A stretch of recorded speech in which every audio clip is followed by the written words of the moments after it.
You have to have to get that pickup, you know? And you know, when we're talking about the parachute and we're talking about the shoes, you know, you're not getting that. You're not getting it affected in that area where you get your hips included in that. You know, it's isolated, isn't it? Yeah, start to finish thing. I mean, especially like as much as I like the parachute for the resistance, like you said, it's all about how you explode out. If you come out lackadaisical, you might be at the 20 before it opens up and you start getting the pull and you have to drive. Right. You know, this is from the get-go. This is from when you start your first 5-10 yards, which is usually the most important 5 or 10 yards of the race. It's like that's where you win or lose a lot of times. It's like a race. That's what we were talking about yesterday. We were working starts, and I was telling, it's like in physics. It's like work. Work is defined as this point to this point. You know, not here, but here. You know. Right. So if you can explode out more, when you come out of a block, if you can open up, you can come out here. That's a much bigger step, you know, than a false step.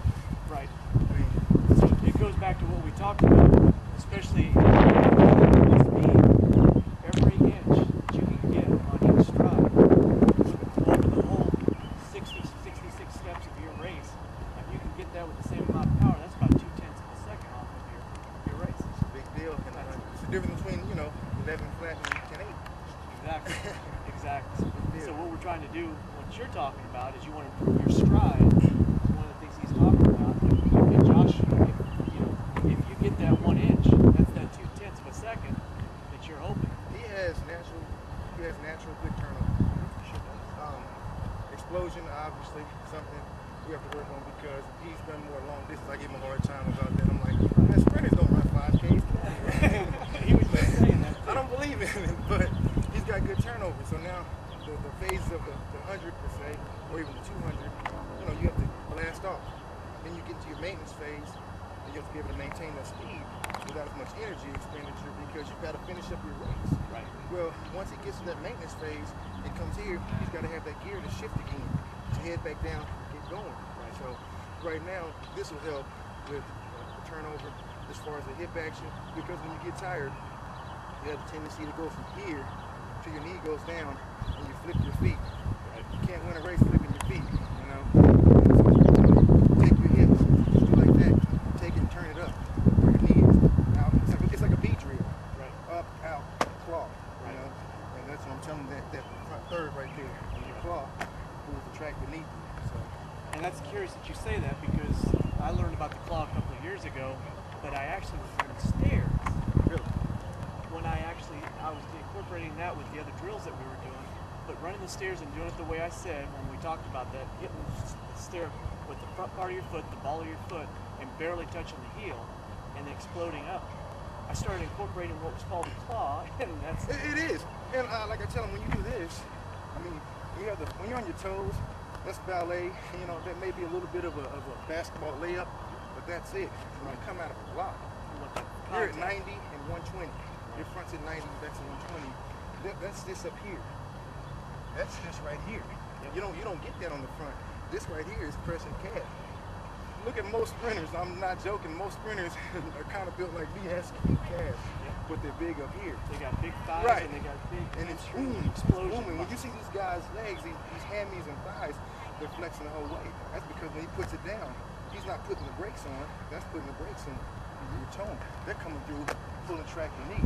Right. You can hear it. You can even hear it in the brakes. Right. So, like I said, he changed that up just a little bit yesterday. He finally figured that out and listened for the rhythm.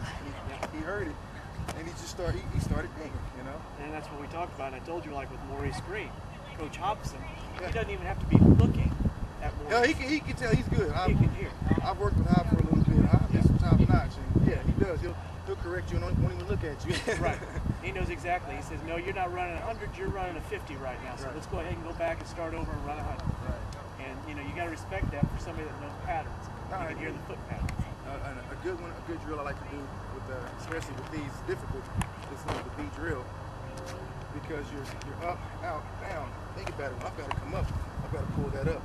But the more I get used to powering my knees up, you know, using that, it's going to make it that much easier. Coming out of the blocks, you'll get down here 70, 80 meters, and you'll still be powering through without that fatigue. Right. So, right. I love it. So when you're talking about churning, A lot of people understand doing squats and some other things to get that power going for that explosion. Right. But you have to have an opposite. Your foot has to come down, it has to go up, it has to have a total motion. Right. So it's not just about coming up, it's about putting down as well. And it's like riding a bike. When you come through, your foot is like this the whole time on the pedal. Think about biking shoes. They've got the little screw right there. It's not up here. It's not back here. So when these guys get up on the hill, they're still pushing this part of the front third of the foot. Same thing when you run. When you run, this is your pedal. It's biking. Toes are turned up like that. I liken it to, just keeping them turned up. You shouldn't have to do it. So when you're running, it's your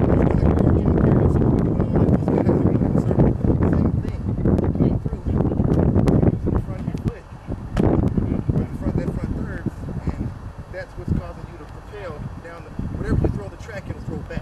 Right. But if you're putting the brakes on the whole way, you're slowing up a little bit each time. And eventually somebody's going to do like that too. Right. Just don't slow up. Right. Just don't slow up. So on the B drill, we like to really focus on putting it out. Pulling it. Up, out. Right. Josh, have you got that down?